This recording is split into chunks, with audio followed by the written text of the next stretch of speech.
Support for this podcast comes from the law firm of Davis Malm. Whether you're a developer, property owner, manager, or commercial tenant, their real estate attorneys know the lay of the land, not just the law. Learn more at davismalm.com.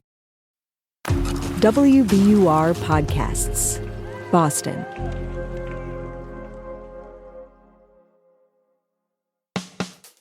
I'm Daryl C. Murphy, and you're listening to The Common.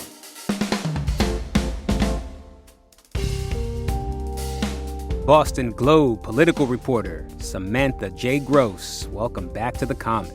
Thanks for having me. Yes, indeed. Yes, indeed. So, Samantha, you and your colleagues have been covering this big-time tax relief package that state lawmakers approved last week. Now, officials say the package could save taxpayers collectively more than $560 million this fiscal year, which runs from July 1st to June 30th. Before we go any further, just break down for folks who may not fully understand, what is a tax relief package? You know, what does that really mean for your average taxpayer in Massachusetts? Yeah, it's a great question because it kind of sounds like a big, hard to digest thing, but it really is something that's going to affect the lives of a lot of people here in Massachusetts.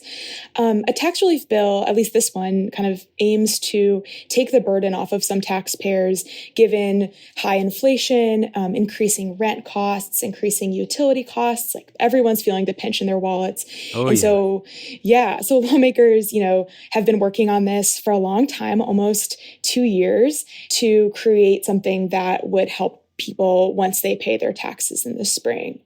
And so some of that includes tax credits for children and dependents, tax credits based on your income, tax credits for seniors that rent or own homes and are facing, high costs, more incentives for building affordable housing. There's a lot packed into this package. It's worth about $1 billion.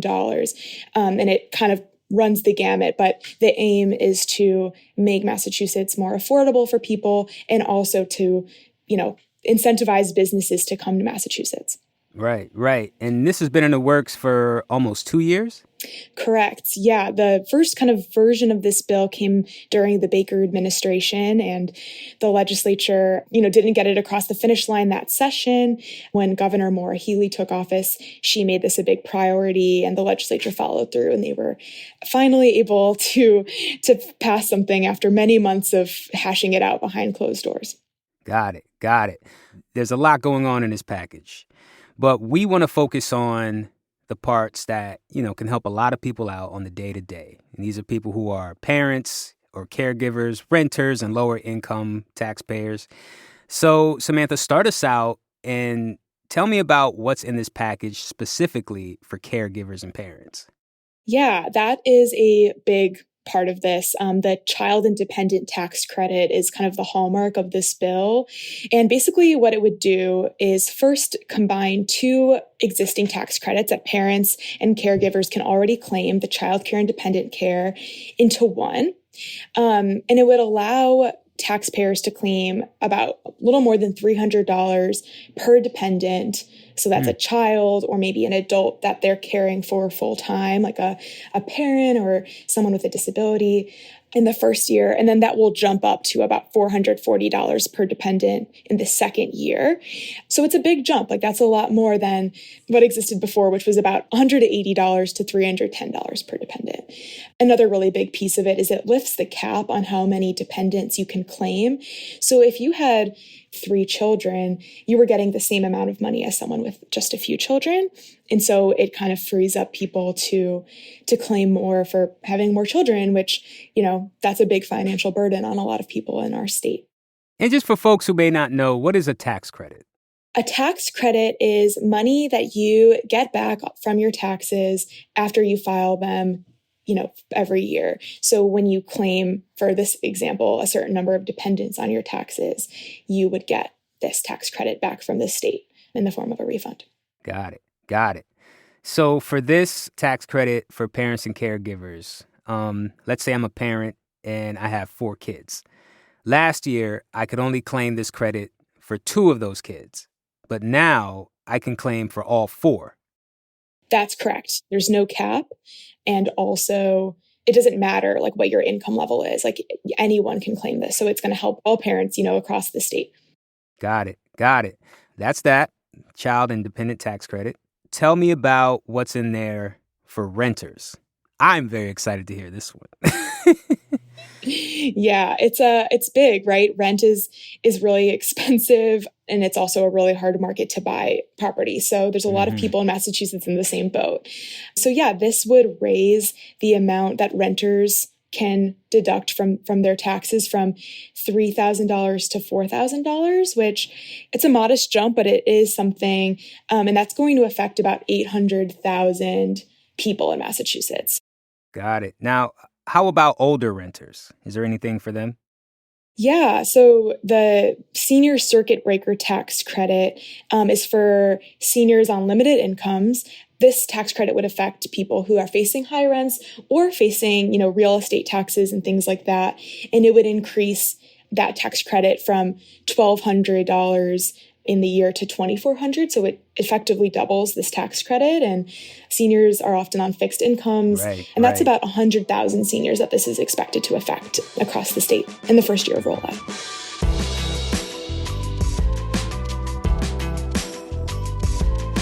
We're going to take a quick break, but we'll be right back.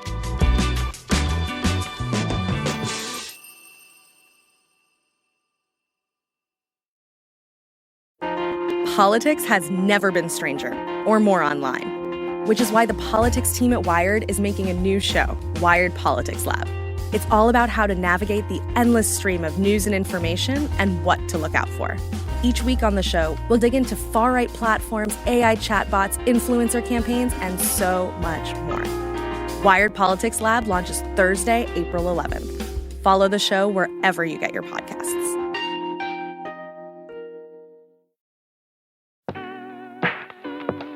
And we are back with more from Samantha J. Gross of the Boston Globe.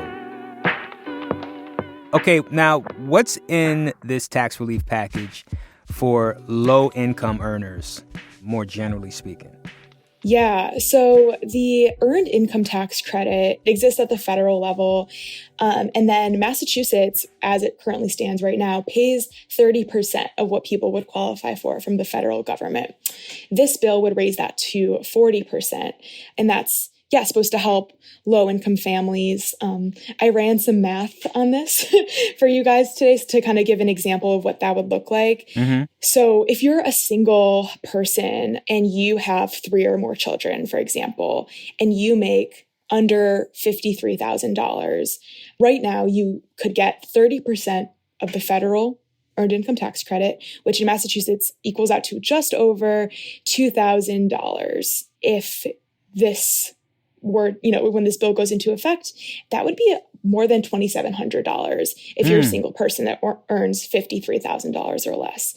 So that's a pretty substantial increase. And that number, goes down a little bit depending on how many kids you have. So if you, on the other end of the scale, I guess, if you're a single person and you make less than $16,000, which is a pretty small salary per year, and right now you can only claim about $168. That's a single person who makes less than that and has no children. That would bump up to $225 a year, which is still something. Yep. Basically, it sounds like some folks are going to get a little extra help. Yeah. So that's the earned income tax credit. Now, Samantha, thank you for explaining all of this. This plan has passed the House and the Senate, and now it's waiting for the governor's signature. How confident are you that she'll sign? I'm pretty confident. Nothing is certain, right? So I can't say 100%. Okay. This is a plan that she championed on the campaign trail. She announced her plan to combine the child independent tax credit and lift the cap on the number of children and dependents you can claim. Early in her term at a YMCA in Lynn, she was standing with a mother and a woman who cares for her 89-year-old father. And they were talking about how expensive it is to just live your life and care for your family when you're only making a fixed income. And it was a big part of her campaign. It's a big part of her kind of early days as a governor. I think this is going to be, her first really big big win. And it shows that she's delivering for people. I think when she signs it into law, it'll be definitely a celebratory time for her administration. Yeah. And when is her deadline to sign? Governor Healey has 10 business days to sign the package into law. Otherwise, it becomes law automatically. She has some other avenues. She could veto parts of it. She can amend parts of it. But given her support of this bill so far, I think it's very likely that she will sign it into law within the next 10 business days. It hit her desk last Thursday, so 10 business days from then. Understood. Well, Samantha, thank you so much for coming through to The Comment. We really, really appreciate it. Of course. Thanks for having me. That's Boston Globe political reporter Samantha J. Gross. There are a lot of other provisions in this tax relief plan, so if you want to know more, you can check out Samantha's coverage at the Boston Globe. You can also check out our coverage at WBUR.org. Our colleague Nick DaCosta-Clippa did a really cool explainer of the package in our morning newsletter, so make sure you check that out too.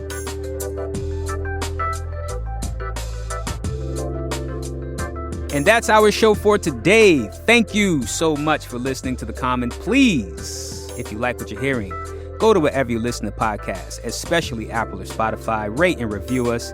It would help us out a bunch. Also, if you want to get in touch with us, hit us up on Instagram at WBUR The Comment or send us an email at thecomment@WBUR.org. We would absolutely love to hear from you. And with that, I'm Daryl C. Murphy, and I will talk to you tomorrow.